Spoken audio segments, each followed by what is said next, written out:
Welcome to Real Authority, another Without Mike review. So we're in December territory, which means a lot of studios are going to be releasing Oscar contenders. And you know what? That's usually the time where the big contenders come out. So yeah, I can certainly tell you Ellen McCay's not going to be in that conversation. I could have been watching and ultimately sitting here to review Wake Up Dead Man, because honestly, I've been more excited for that. I could have been rewatching the first Avatar movie in preparation for Fire and Ash because, yes, I have not seen Way of Water. I could have been making long-fledged reviews of both Hamnet and Eternity because ultimately I felt I was very busy. And it's only this day where I'm actually not busy and I review Ellen McCay. Damn, I have very good priorities. Okay, truth be told, I actually was a bit excited for Ella McCay. Like, I wasn't expecting a masterpiece or anything, but I had a lot of reason to be hopeful that it would be good. Like, I'm not gonna say it's awful. Like, the reviews are being incredibly harsh. But I'm not gonna act like it's some flawless film because it is not, unfortunately, because it really could have been something special. Now, plot? It's not really a plot. It's basically about Ella McCay, played by Emma McCay,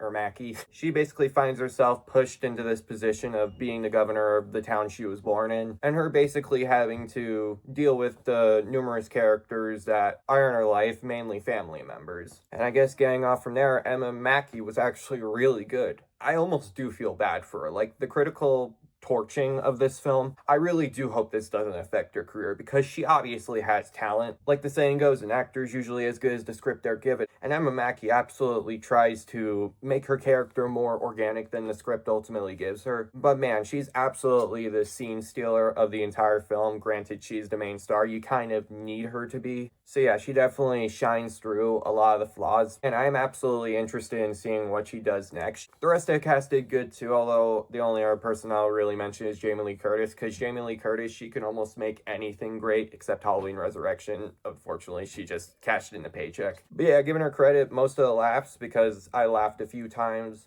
I feel like most of the laughs came from Curtis in particular, so yeah, definitely a scene stealer also. James L. Brooks, I've heard of his work. I haven't really seen any of his work. Like, I looked up James L. Brooks movies, and the only few I've seen are from other directors, so Jerry Maguire, that's Cameron Crowe. I do feel like with the directing, not the writing, it's structured in a way where it kind of looks beautiful. The structure of the narrative is kind of an issue, but the directing on the surface is great. Speaking of looking beautiful, Robert Elswitz's cinematography is gorgeous. Usually compliment it. Yeah. And I do feel like there are moments which really do land mainly in the emotion. But let's get into the mixed and negative elements. James L. Brooks not only directed it, but also wrote the screenplay. But his screenplay is pretty a mixed bag. It has a lot of good stuff in it, a lot of good moments, as I just mentioned. But there are a lot of issues in it that almost overshine the good stuff about it. And as I mentioned, it didn't really have a straightforward plot, but it's not Honey Don't levels of plotlessness. Like, instead of a straightforward plot, the movie has numerous side plots that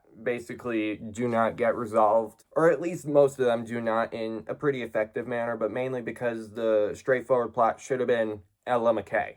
But that means the other plots really didn't need to be there or be as focused on as they were, because it feels like they're having more impact than the actual plot. One side plot in particular really needed more time to settle in, but instead it just gets resolved toward the end, and it's kind of like just there.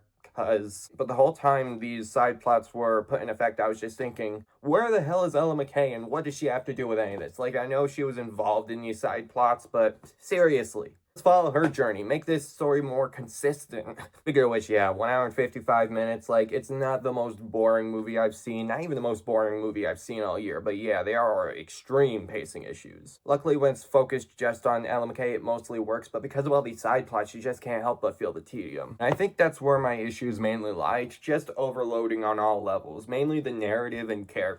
Let's compare Superman, for example. It's overstuffed, yeah. I still love the movie. But at least it kept the focus on Superman. Like, he was still the main focus of the movie even when he wasn't on screen. Ella McCay really does feel like she's not the focus 100% of the time. Like with Superman, the side plots still contributed to the main character's journey. With this, it's like Ella McCay's here to solve other people's problems when her problem is kind of the one which we're kind of expecting to be focused on. Which leaves me confused as to why it focuses on everybody else, I guess. I know I might have been just complaining a lot, but that's because Ella McCay is indeed flawed. It's probably not worthy of the amount of negative reception it's getting, but man, is it far from an Oscar contender, as much as I hate saying that. Emma Mackey has a career ahead of her, absolutely.